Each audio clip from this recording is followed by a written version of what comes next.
I got this product. I don't know, I'm interested in it. Will's telling me that this is the world's smallest ultrabook. That's right, laptop. They're calling it an ultrabook, like as if it can replace your laptop. But look at the size of the box. It doesn't make any sense right now. I mean, that's one hand. It's called the P2 Max. So we got a little bit of paperwork inside the box. It does look like a full-featured laptop based on this particular paperwork. Oh my God! It's like a shrunken MacBook. That's it. That's almost netbook territory, but they don't want to call it that. They're very clear. This is an ultrabook. Okay, all right, let's look around the outside. Headphone jack, dedicated analog, USB connector. Over on the other side, there's even a Type-C port, another traditional USB, and what is that guy? That's got to be a display port of some kind. You might want another display. You want to get down to business. Now, it's also metal. It's made out of aluminum here, so it's cold to the touch. What are they selling this thing for, Will? $700. Okay, so that's no joke, price-wise. Does it have some Intel in it? Does it have a real chip? An Intel 8th gen processor. So it's a real thing. What? That's a laptop. Holy, and somehow the keyboard doesn't seem that small. Ooh, quick brown box. The quick, ooh, for something this tiny, it beats typing on a tablet. It beats typing on a smartphone, that's for sure. Now the trackpad is minuscule. A Canadian toonie. You've never seen this before in most parts of the world. It's a coin, and you can tell the trackpad is roughly the height of that coin. The directional buttons here are kind of tiny, but then again, they're also tiny on a lot of other laptops that are nowhere near this tiny. Front-facing camera, webcam, down here, so it's gonna get the up-the-nose shot. For something with this form factor, it's impressive they packed it in there. Now, how big is this screen? Is this, what is this, 8 inches? 9? What is it? 8.9, so it's right around 9 inches. That would take an adjustment period for certain. In a tight airplane cabin or something, you gotta get that email out right before takeoff. It's imperative. It's an emergency. Your corporate America depends on it. You can pop that baby out. No one even notices. You got the tray table. You may be able to pull this out in circumstances where a bigger laptop would just not be suitable. The only thing in here is a Type-C cable and a power brick. Now, granted, the power brick itself is about the size of a smartphone power brick. So that's pretty cool. Like, no big power brick to travel with. These things could practically go in your pocket. Along with this, you're traveling light, that's for certain. So what is the actual weight of this, Will? 1.4 pounds, ladies and gentlemen. It's lighter than an iPad. iPad Pro 11-inch, I think, is a pound. So it's right around iPad weight.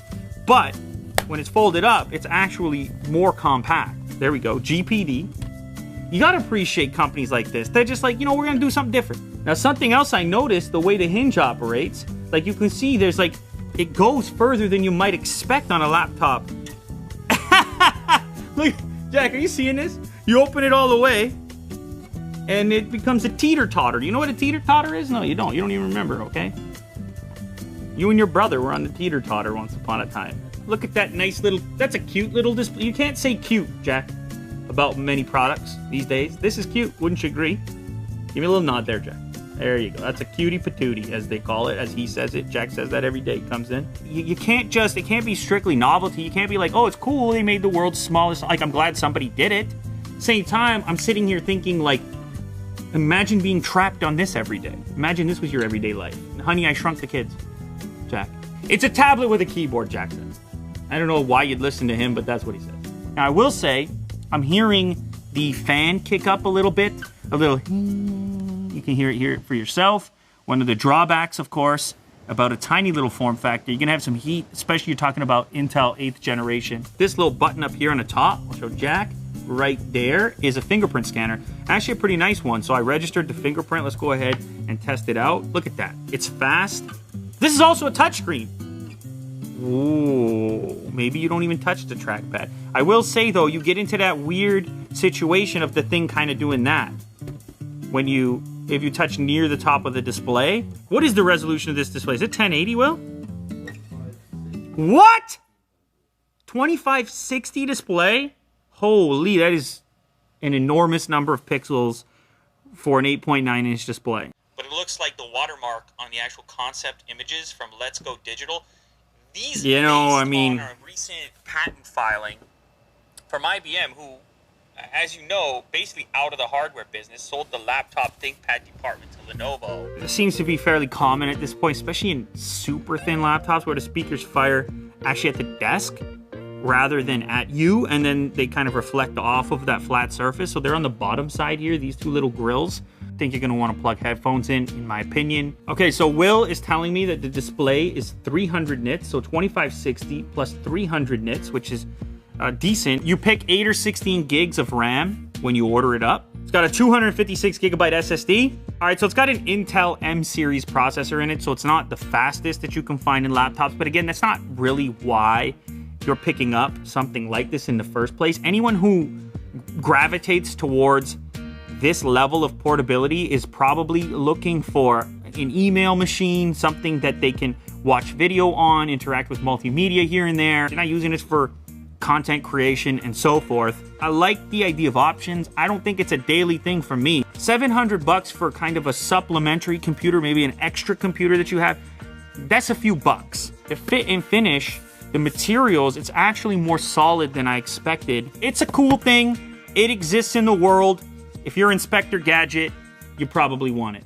This episode is sponsored by LG. LG just launched the world's first IPS 1 millisecond monitor, G2G, which means it takes 1 millisecond for a pixel to go from one state to another. Other brands are doing 1 millisecond for panel response time, but this results in negative side effects like brightness degradation, flicker occurrence, and disabled adaptive sync. It's a 27-inch GL850 and a 38-inch GL950G.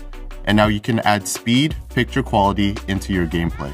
There's also a social media event going on where you can have a chance to win the LG gaming monitor as a prize. Visit lgultragear.com for details. Okay, so the one that I'm using here is the 38-inch curved ultra-wide QHD Plus monitor. It has a resolution of 3840 by 1600 and it's a nano IPS display. It also has NVIDIA G-Sync and 144Hz refresh rate. Now it also includes RGB Sphere Lighting 2.0. Thanks again to LG for sponsoring this video. If you want more details, check the links down below.